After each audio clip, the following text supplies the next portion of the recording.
देखो, if you talk about this sound of music, ये आपका सेकंड चैप्टर है and there are two parts, एक में एवलिन ग्लेनी है और दूसरे में बिस्मिल्लाह खान, ठीक है ना। अब इस आपकी पूरी बुक में ऐसे तीन चार कैरेक्टर्स हैं जो बहुत ज़्यादा फेमस, पांच कह सकते हो, दो तो ये हैं और उसके अलावा है संतोष यादव, है ना, who had scaled mountain twice and she was a youngest who had reached that Mount Everest, first time. तो not only that, you have Abdul Kalam, और एक कौन है, मारिया शेरापोवा, यस, और एक और है, छह हो गए, अल्बर्ट आइंस्टाइन।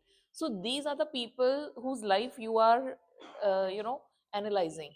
और आपके जो क्वेश्चंस आएंगे ना, हो सकता है कि they can combine, they can ask you to analyse their life and what was the best about it. अब आपको क्या क्या है उसकी लाइफ में क्या था वो सब ऑलरेडी पता है, हमें क्या सीखना है यहाँ पे कि how to answer value based questions.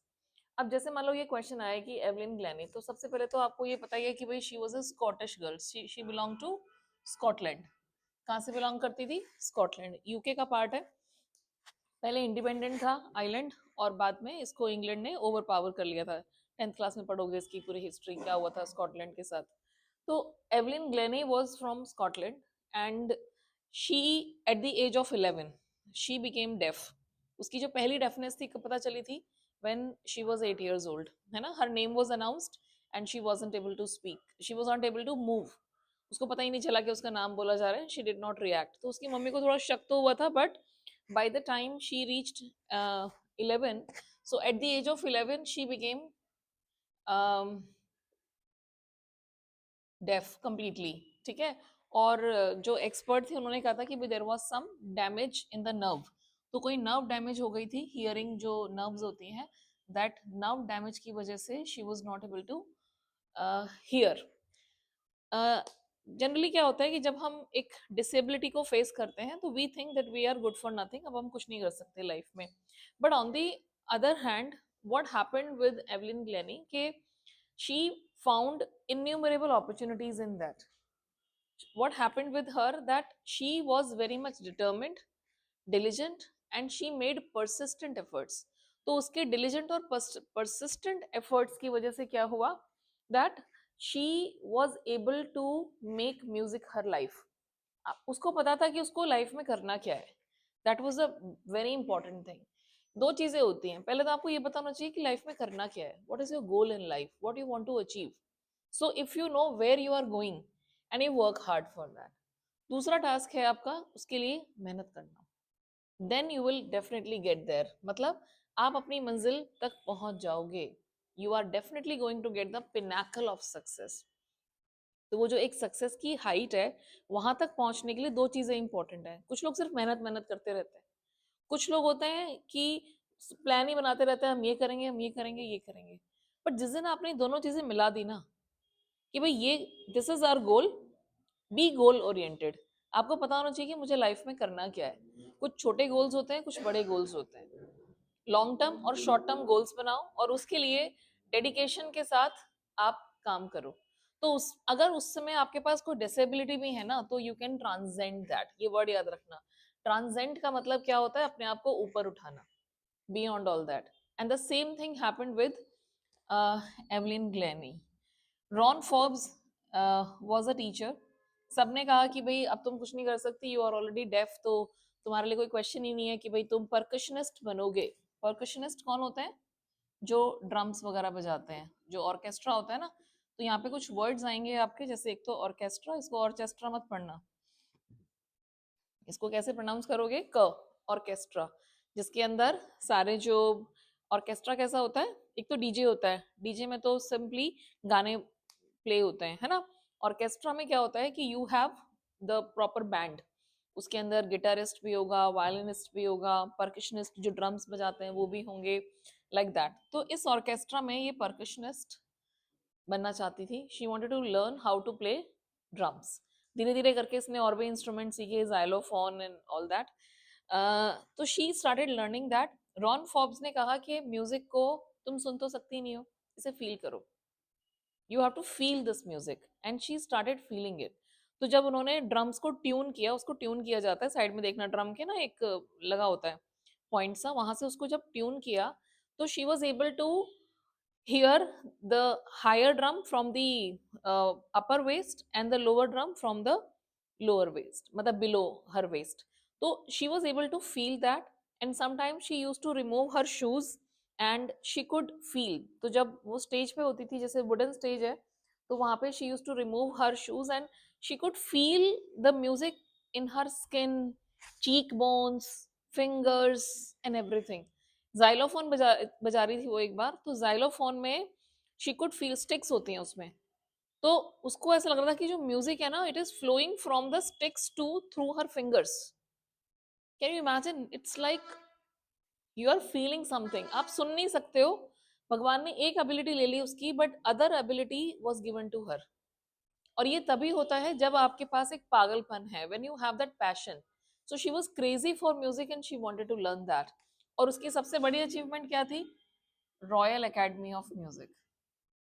तो रॉयल एकेडमी ऑफ म्यूजिक ये लंदन की एक बहुत बड़ी प्रेस्टिजियस एक इंस्टीट्यूशन था म्यूजिक सीखने के लिए. एंड जब उसने वहां पे ऑडिशन दिया था अपना, ऑडिशन में क्या होता है, आपको थोड़ा सा एक अपना एक sample, you know, you have to present that. तो इस ऑडिशन में she had scored the highest marks anybody had got, and this was the greatest achievement. And after that she did not look back. और उस समय ये सिर्फ 17 years की थी. इवन देखने में तो 17 से भी कम ही लगती थी. So at the age of 17 she got admission in the Royal Academy of Music, जिसमें लोगों को सालों लग जाते हैं, एडमिशन ही नहीं मिलता. And she was selected for that. She was def, she had lost her ability, but ये देखो कि 11 साल में पता चला एग्जैक्टली कि भाई अब नर्व्स डैमेज हो गई हैं, she can not hear. And by 17, within 6 years, through her dedicated efforts, क्या किया उसने? She was able to get admission in Royal Academy of Music, and this is the power. और जब भी आप इसमें लिखा हुआ है कि जब इससे बात करते थे तो कभी लगता ही नहीं था कि ये डेफ है. ये लोगों की लिपसिंग जो होती है, जो लिप्स की मूवमेंट है, उसी से पकड़ लेती थी. बस प्रॉब्लम कहाँ पे आती थी?